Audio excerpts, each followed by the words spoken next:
Welcome to the UN Brief. Today, we will present the public dialogues with the candidates for the post of Director General of the International Labour Organization. Thank you for watching the UN Brief, and don't forget to subscribe.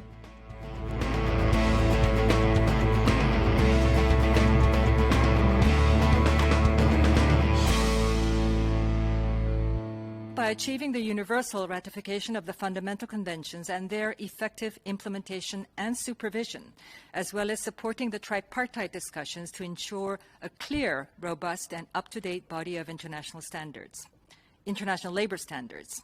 The inclusion of occupational safety and health as a fundamental principle and right at work will be a vital step in this regard. The message this sends that the basic human right to safety and health will not be compromised at work will be a powerful force for decent work around the world. I will endeavor to translate Building Back Better from slogan to action with concerted support for inclusive, job-rich recovery and strengthen the social protection schemes around the world. I will also lead in preparing the world of work for the next pandemic, and there will surely be the next. The ILO has a very big share of the responsibilities in achieving the SDGs and implementing the Secretary General's Our Common Agenda. I will deepen the partnerships for policy coherence as well as effective delivery on the ground with other UN entities, the Bretton Woods institutions, and regional development banks.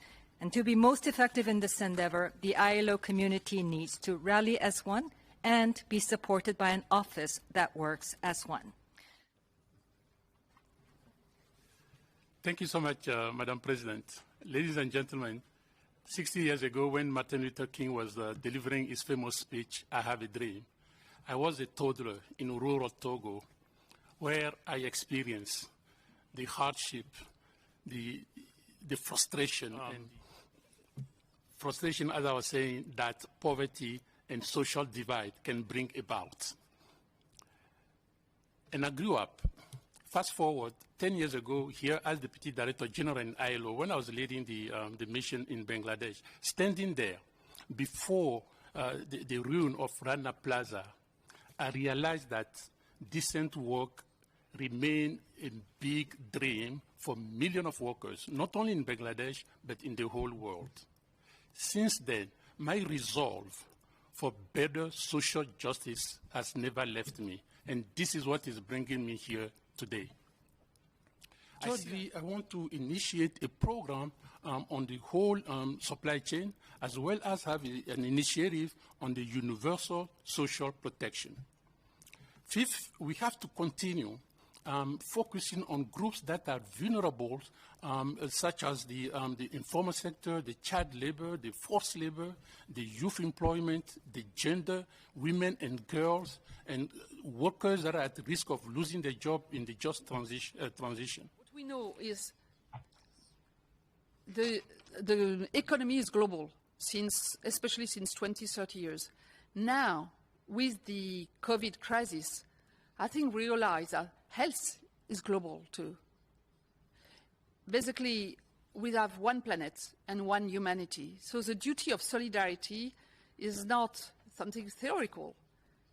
It's the interest of all of us. In this context, I think it's important that we can play completely a role. If we don't do it at the ILO, governments can have other place to make decisions together. But then we will lose the power of tripartism, which for me is the heart, is the unique value of the ILO. And it's why we need this regulation, if I may say. I know the word in English and French has not exactly the same meaning, but let's say this normative duty and power, normative responsibility of the ILO to go. On the due diligence, of course, I have a personal experience. When I was in Danone, we had this duty of due diligence even before the French law. We use it. And as I mentioned, in the food industry, we work on that with all our supply chain, but with also local authorities, with unions at the local level. And you know that in the food industry, there is a lot of question on supply chain because the supplier of the supplier of the supplier of the supplier can be a family business, and you need absolutely to eradicate child labor. At the same time, you need to be sure that the family has livelihoods, and all the question of going out of the child labor, which is the awful thing among the awful things. This indeed is a first for everybody. I think it's very exciting that the ILO has become the center of attraction in the world. I think for me it's very fitting that it is. I want to thank you, Chair, for the transparency that you have displayed. I think the preparation we had yesterday and the very consistent communication with us so that everybody is clear, everybody has the same kind of treatment, so one appreciates that. I think it's important. I decided that rather than going too much into the vision and the campaign themes and whatever which everybody can get on the website, I think it's better to say a little bit of stuff that you will not find on my website for the campaign, or that you won't find, except for people who've listened to some of my addresses. I, of course, am an intellectual property lawyer. I ran the music industry at some stage.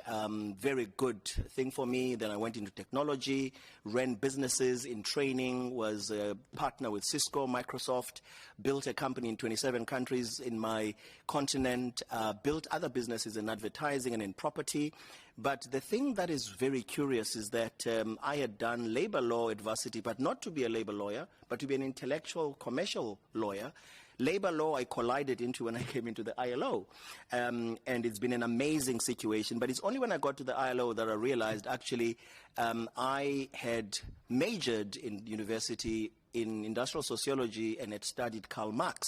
So a very interesting background for an entrepreneur who's had to mix things with Karl Marx a little bit. And also Convention 190, some of you will remember, was on, violence and harassment. A very difficult convention. I had to take the floor and participate, even though I wasn't the spokesperson, but as the leader I had to participate.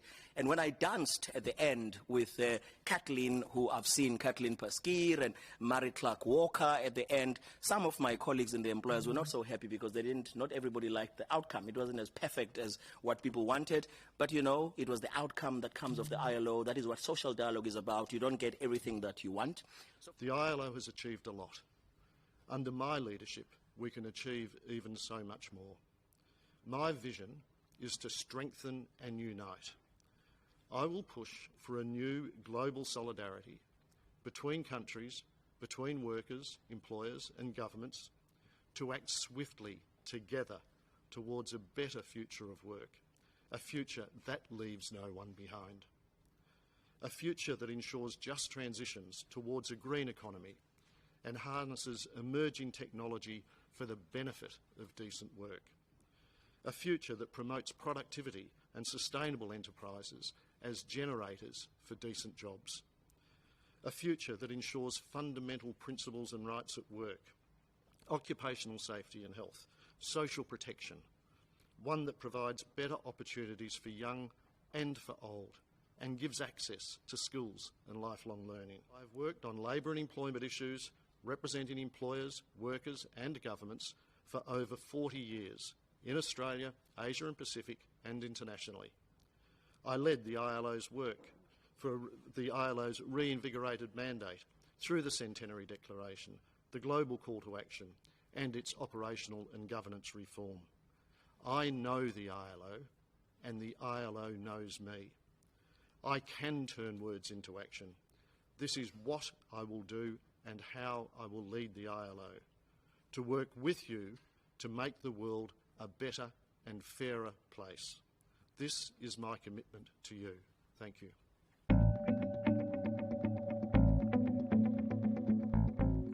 Thank you for watching the UN Brief, and don't forget to subscribe.